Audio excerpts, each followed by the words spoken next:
Hello, welcome to the Flute 360 podcast, where we incorporate a panoramic view of flute-related topics.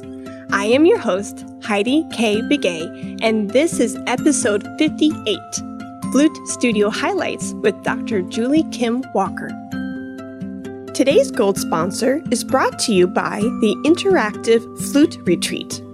Join Project Trio at the 5th Interactive Flute Retreat, an all-inclusive event on the private shores of South Haven, Michigan, August 16th through the 19th, 2019. The retreat is a unique opportunity to continue learning and growing in a peaceful environment with world-class instructors. Walk away rejuvenated, improve your skills, and form memories in a picturesque location. Registration is now open. Please visit interactivefluteretreat.com. Welcome everyone to another Flute 360 podcast episode. Today I'm at the beautiful campus of Texas A&amp in Commerce, Texas. I am with the Flute Studio under the direction of Dr. Julee Kim Walker, and they have so graciously opened up their arms and their campus to me this afternoon, and I can't wait to pick their brains. Welcome, everyone. Hello. Thank you for having me. And today we will be talking about the academic year and studio highlights. On that note, is there a student in the studio that would like to share a specific accomplishment that you are super proud of? Hello, my name is Corina. I am a sophomore music ed major. The biggest accomplishment for me has been I went through an embouchure change with Dr. Walker, and that was about a year ago, and I am not the same player I was a year ago, so my tone has definitely improved a lot, and of course, thank you, Dr. Walker, for that. But that was the biggest accomplishment for me, is my flute tone has improved a lot. Excellent. I'm so happy for you. Any flutist, when we have tone improvements, we're just like, yay, we're over the moon, right? Flute tone is a big thing that we work on for sure. Any other accomplishments you guys would like to share? Many of us, we bought new flutes this year, right? So feel free to come up and share what kind of flute you got and how you like it. Hello, my name is Karen. I'm also a sophomore. I bought a Burkart Resona this year. It was the first flute that I've ever bought ever since I was in like 6th grade. So it was awesome to change just because I sounded so differently. The tone and everything was really different. It was easier to play everything. I didn't realize how much I was like overworking myself. So yeah, that was great. Awesome. Now I'm curious, where did you purchase the instrument? Did you go to a flute shop and try things out, or did you have things shipped to you? Yeah, so we had somebody from Boston come to campus, and then they had a bunch of flutes for us to try out. So that's when I tried out the one that I have right now, and then they shipped it over from Excellent. Boston. Now, for other college students out there who are thinking about making that change, do you have a lesson or a suggestion or a tip that you would like to offer them through that process? Because it can be overwhelming. It's like, well, I don't know, I want a red flute. Well, do you want red berry or strawberry or raspberry? You know what I mean? There's so many options. So could you give a student out there any suggestions that you learned? Okay, so I did try out a lot of flutes before I actually purchased my own. And I realized that the differences were so small that it was really hard for me to pick one and pick my favorite one. But I think at the end of the day, it was the one that I felt the most comfortable with and the one that I just liked how I sounded with better. So I think that was just like the most important part for me, just to make sure that I was comfortable with it. Love it. Yeah, because you're going to be living with that flute and working with that flute for years to come. So you want to make sure you're comfortable. Yes. Yeah, excellent. Thank you for sharing. Thank you. Yeah. Anybody else? Well, let's talk about maybe setbacks. You know, with every accomplishment, for me, I don't know, I can't speak for anyone else, but for me, I will have like a zillion setbacks and one accomplishment, right? And learning how to make those failures a part of the process and learning from them so that way I can do better each time.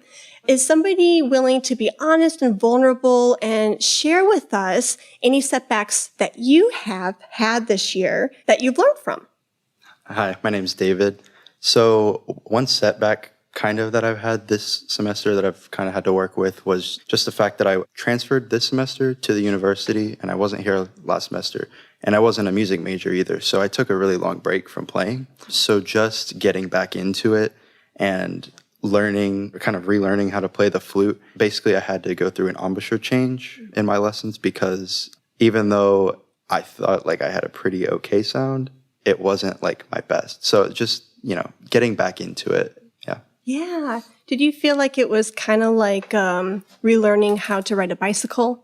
It's like, it's there, but, Right, yeah. Yeah, the fingers were like kind of there and I could kind of remember, but it wasn't what it was before and it wasn't what it could be. And, so now I'm kind of relearning. Congratulations to you, though, for having the courage and saying, I've had a break, but I'm going to be brave enough and start back up again because this is something I really love and I really miss and I want it to be a part of my life. And so good for you. That's not always easy. A lot of people will be like, you know what? Too hard. I'm not even going to try it. So kudos to you. Thanks. Yeah. Thank you for sharing that. Wonderful. Anybody else would like to share a setback? Great. Hello, my name is Natalie, and one of the things that sets me back, just in general, is anxiety and just being stressed, like feeling stressed all the time. I know I've talked to Dr. Walker about this in my lessons, but I think one of the main things that kind of helped me out is just talking about it with someone. But it really does sometimes takes over my brain, and I'm just trying to get everything done as fast as I can just to get it over with. And sometimes that's not the ideal thing to do. So what are some tools that you use in your toolbox or from your toolbox that help you cope with that anxiety? Is there something specific that really helps? Just breathing, taking the time to breathe and just think about how I breathe, if that makes sense. Yeah. So some deep breathing exercises. Do you guys do the breathing where you breathe through one nostril for 5 or 6 seconds and then out the other nostril? I've never tried that. I love that one. Yeah, it's it brings you back to present, right? Because you're having to switch nostrils. I look a little silly doing it, but you can do it, I'm sure, in a private corner or, private. That sounds really odd and weird, but, I'm envisioning backstage before an orchestral audition, finding a corner that's private to kind of, go through a deep breathing exercise regimen. But yeah, I really like that one because it brings me in the present. It reminds me not to freak out. Yeah, I love it. Besides deep breathing, any other tools that you use? Not that I can think of. I usually let it simmer down, but breathing is what helps me kind of calm down. Love it. And with that breathing, I'm not a doctor by any means, but from what I understand, it lowers your heart rate. Yeah. Very good. Thank you so much for sharing that. Excellent. Any other setbacks? I know it's not a fun topic to talk about because you're like, oh, I don't want to be reminded of that. But I think that's how we grow, right? And that's how we improve ourselves. And I think for other college students, like Dr. Walker and I can talk until we're blue in the face and talking about our setbacks. But I think there is some a huge impact that you can have on your fellow college classmates that you haven't even met because they're hearing it from an 18, 19, 20, 21-year-old's perspective. Here, we're just, got more wrinkles and gray hairs than you do. And they're like, oh, well, it could be easy for Dr. Walker because she is amazing and she's done everything. But if they hear, somebody who's in their same shoes, they can relate. So I think that's why I want to give you guys the voice.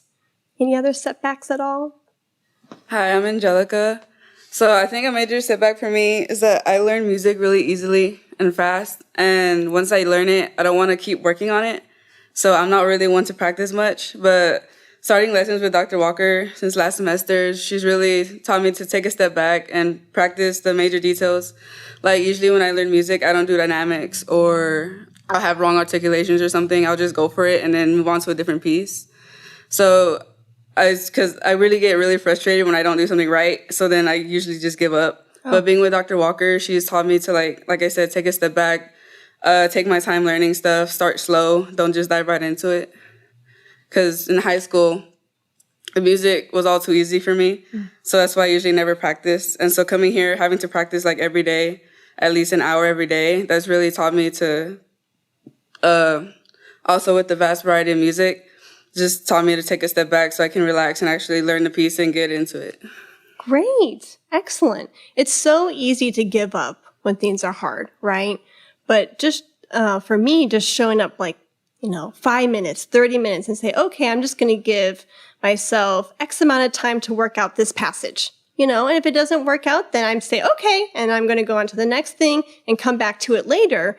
But eventually you're going to get it, right? If you keep showing up. Yeah. Yeah. I love that. Thank you so much for sharing.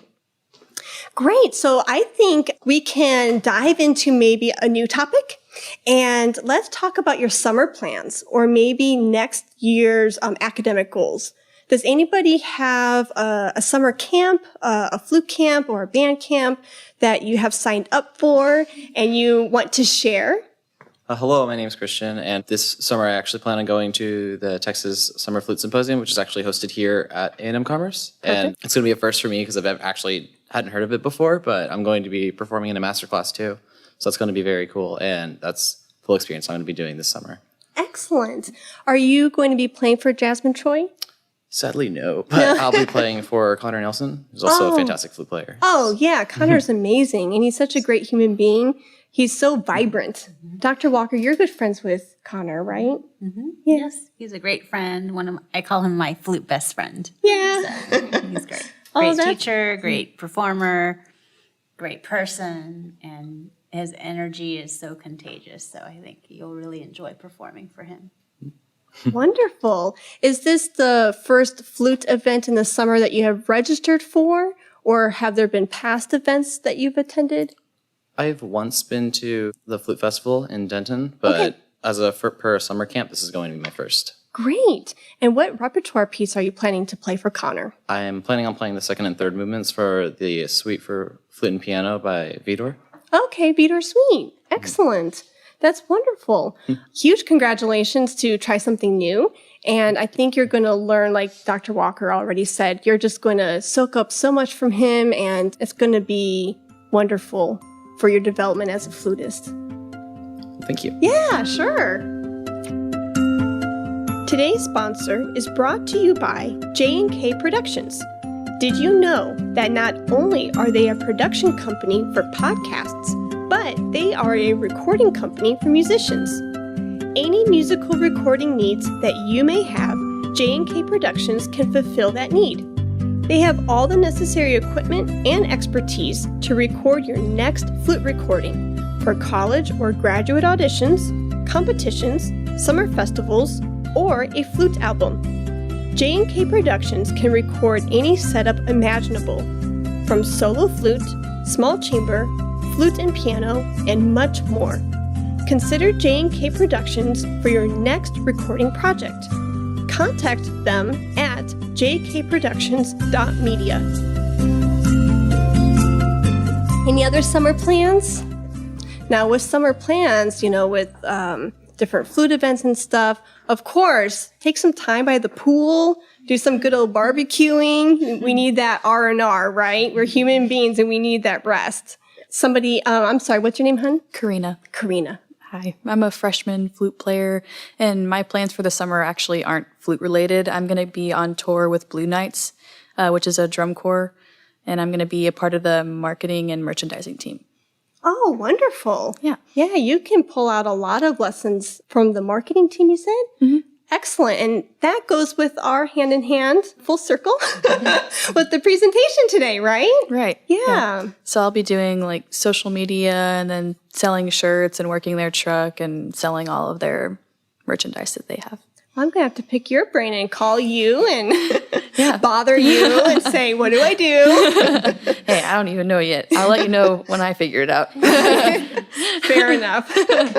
Thank you for sharing that. Excellent. Maybe non-flute events, any vacations or any travel plans with your friends or family that you'd like to share? Because flute is great, music is great, but there's a whole world out there too. Okay, this is Karen again. I'm actually taking a long vacation this summer for 2 weeks. We're doing a road trip all over the east side of the United States. So we're going to Florida, Georgia, I forget other places, but it's going to be 2 weeks long. So I guess we're going to stop by a lot of different spots around the States. We're going to Universal Studios, Disney World. So that should be fun. And it'll be a nice break from flute in college. Good.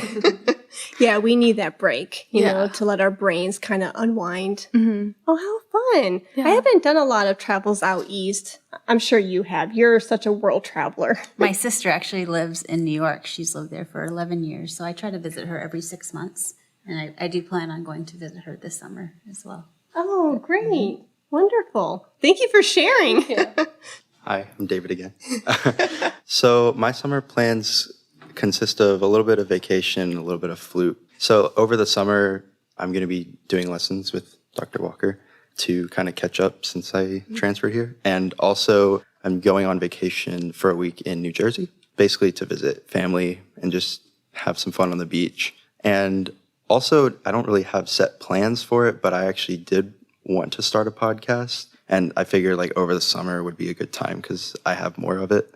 So those are my plans. Hey, you are, David, the first student that I have met in this year who said that they're interested in starting their own podcast. Yeah. Very first. Yeah. That's awesome. What topic would you like to convey and to present to the public? Right. So I listen to a lot of music because I love music. And so I wanted to start a show where I have someone else on and we kind of just discuss a certain album of music or different singles and things like that, and just a weekly or bi-weekly podcast. Very cool. What genres of music are you looking into? Is it pop or is it rock or classical? Honestly, like every genre, because I do listen to a lot of music, and I think it would be a cool way to basically introduce other people that are listening to different genres of music that maybe wouldn't listen to certain things. Okay. Because I know for sure I used to be like more closed in with the things I listen to, and now I've started to listen to other things, and it's a real growth. So that's amazing. But yeah. Have you thought of podcast titles?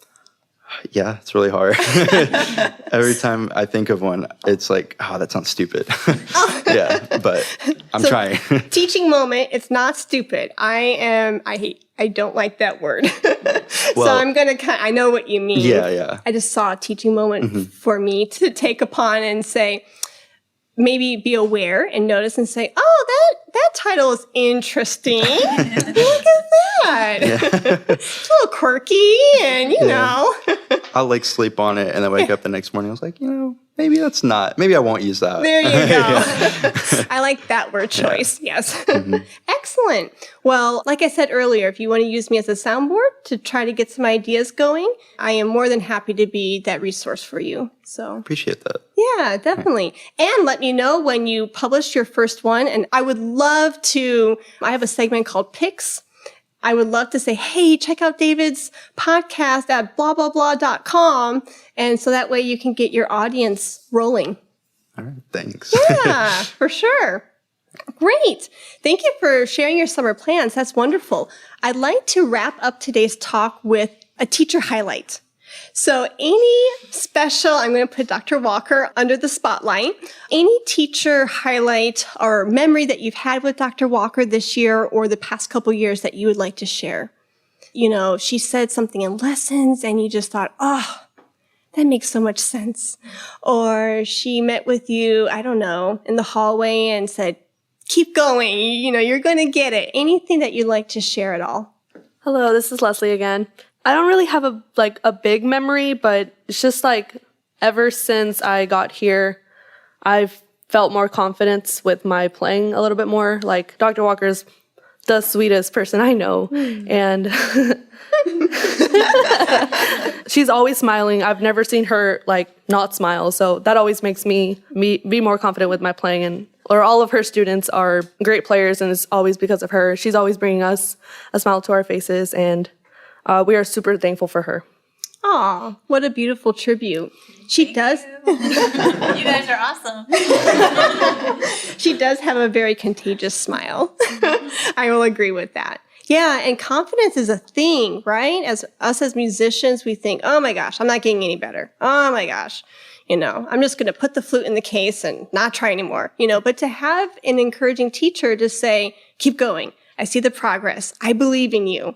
We need that, Even in my 30s, I'm still calling my old teachers and saying, please give me, advice and encouragement. Yeah, I don't care what stage you are in life. You always need those encouragers for sure. Any other teacher highlights? Yes.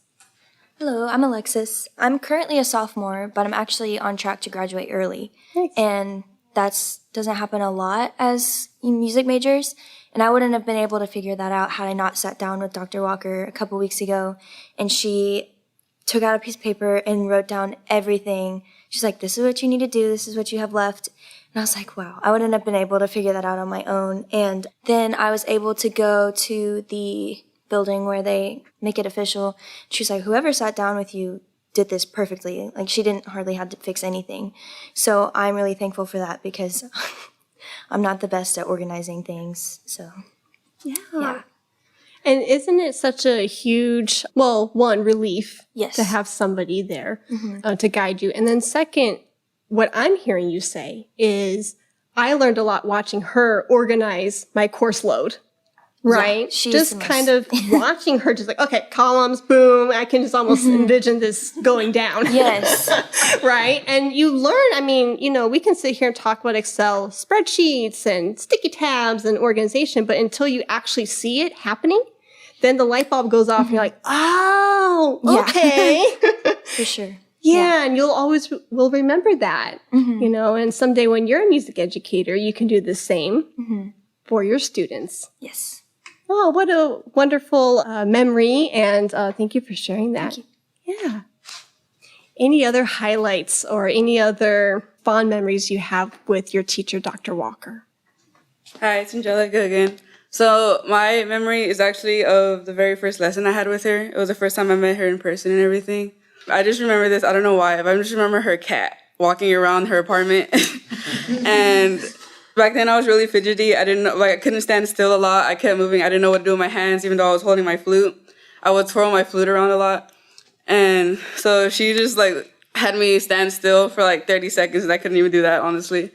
But yeah, I was just I'm still working on that honestly now because I move a lot with my hands and stuff. But when I play, that's how really I get out my emotions, besides using dynamics, of course, and stuff. But that's basically it. So watching her cat and that moment of having to just be, still, it's a hard thing to do, but it's good practice for sure. Yeah. Thank you for sharing. Wonderful. So I want to wrap up today's discussion with, again, a huge thank you for welcoming me onto your beautiful campus. And I enjoyed my time with you thoroughly. And I hope to see you soon at the next flute event, whether it's NFA or TFS or Dr. Walker's flute shindig this summer. Have a wonderful rest of your academic year, and I wish you all the best. Thank you. Thank you. Today's sponsor is brought to you by J&K Productions. Did you know that not only are they a production company for podcasts, but they are a recording company for musicians? Any musical recording needs that you may have, J&K Productions can fulfill that need. They have all the necessary equipment and expertise to record your next flute recording for college or graduate auditions, competitions, summer festivals, or a flute album. J&K Productions can record any setup imaginable, from solo flute, small chamber, flute and piano, and much more. Consider J&K Productions for your next recording project. Contact them at jkproductions.media. Thank you for listening to the Flute 360 podcast. For more information, please visit HeidiKBigay.com. And if you enjoyed today's episode, please rate and review in the iTunes store. Let's talk about flute.